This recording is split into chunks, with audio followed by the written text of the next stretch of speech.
Hello everybody, ito po ang inyong lingkod, Yuritech at your service. For today's video po ay magpapakitang gilas tayo sa bago nating kliyente na dinayo pa tayo mula sa Quezon City. Ang cellphone niya ay iPhone 7 Plus at ang sira daw ay hindi gumagana ang back and front camera at hindi daw sila magkarinigan ng kanyang kausap. Pagkatanggap ko sa unit nila sir ay agad kong sinuri ang mga concern nila. At dahil nasabi nila na hindi sila magkarinigan ng kausap nila, kaya ang una kong chinek ay ang voice recording. By checking voice recording, malalaman natin kung may issue ang audio IC ng unit. Kapag hindi ka makapag-record, it means may problema ang audio IC. Chinek ko rin ang both rear at front cam, both camera nga hindi gumagana, same black screen. Nilagyan ko na rin ng SIM card para i-check kung may signal. Pagkatapos kong mapagtanto ang mga sira, ay nag-decide na akong baklasin ang unit. Habang binabaklas ko ang unit ni Sir ay tinanong ko kung naipagawa na ba ito sa iba. Naipagawa na daw niya pero hindi daw napagana ng gumawa. Sa totoo lang nababawasan ang excitement naming mga technician kapag ang unit na ginagawa namin ay galing na sa iba, kumbaga second-hand repair na lang kami. May mga iilan kasing technician na kahit walang idea sa kung ano ang sira ay pinipilit nilang ayusin. Init dito, init doon, kaya ang resulta bugbog ang board ng unit. Buti na lang itong tanggap ko ngayon ay hindi naman nabugbog, tama naman yung piyesa na ginalaw niya, pero siguro kinulang lang siya ng determination. Saludo ako sa mga technician na hindi namimilit at alam ang limitasyon ng kanyang skill at may konsiderasyon para sa kanyang kliyente. Ang nakikita nyo pong piyesa ay ang audio IC ng iPhone 7 Plus. Madalas itong nasisira. As a matter of fact, very common itong issue sa iPhone 7 at 7 Plus. Ang tamang pagre-repair sa audio IC ay ire-reball at ija-jumper, pero nagtataka ako dahil tama naman yung ginawa ng dating technician, pero bakit hindi niya napagana?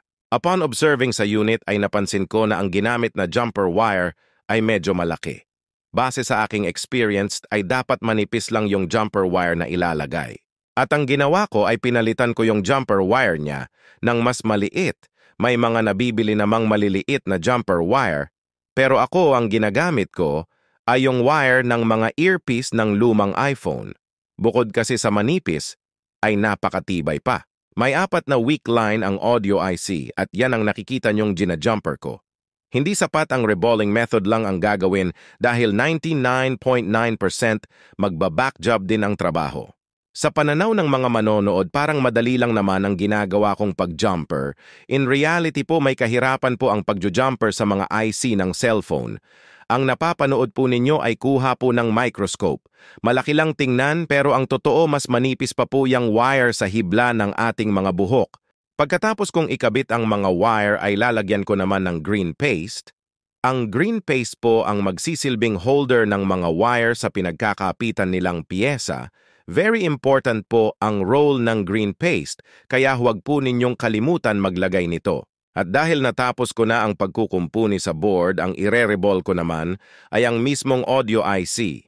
Hindi na kailangang palitan ang audio IC dahil ang pinaka-main issue naman ay yung weak lines na ginamper ko kanina.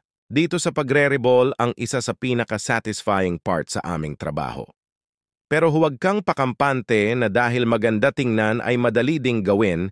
Ang reballing method ang isa sa nagpapahirap sa lahat ng nag-aaral ng micro-soldering skill.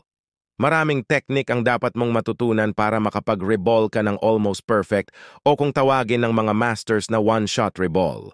So ayan na nga, natapos ko nang i-reball ang audio IC. At dito na tayo sa huling parte ng prosesong ito, ang paglalapag ng audio IC sa board. Siguro sa isip nyo ito, madali na lang, dahil mabilis lang naman. Sinasabi ko sa inyo, hindi lahat ng mabilis ay madali. Very tricky. Ang pagkakabit ng maliliit na IC, dapat timplado ng technician ng init, hangin, at distance ng blower, dahil kung hindi posibleng masayang ang lahat ng effort ng technician. At pagkatapos natin matapos ang lahat ng proseso, ay ia-assemble ko na ang unit para matesting natin kung successful ba ang aking ginawa o failed. Yung about pala sa camera na hindi gumagana ay ang issue lang pala ay sira ang rear cam o yung sa likod na camera. Kapag nakakabit ay hindi gumagana pati ang front cam. Kaya ang solusyon ay pinalitan ko lang at umayos na. Kaya sobrang mahalaga ang proper diagnosis. Sabi daw kasi ng unang gumawa nito ay board daw ang issue, kaya hindi gumagana ang both camera. Buti na lang at hindi nila ginalaw ang board dahil kung nagkataon another trabaho pa sa akin, kaya thank you pa rin sa'yo, sir. And as you can see po, gumagana na po ang voice recording at both camera. Sana po ay nagustuhan nyo ang videong ito at kung hindi naman po kalabisan, ay mag-like and follow lang po kayo sa page natin para sa susunod pong uploads ko ay ma-notify po kayo. Maraming salamat po. Hanggang sa muli po. Salamat!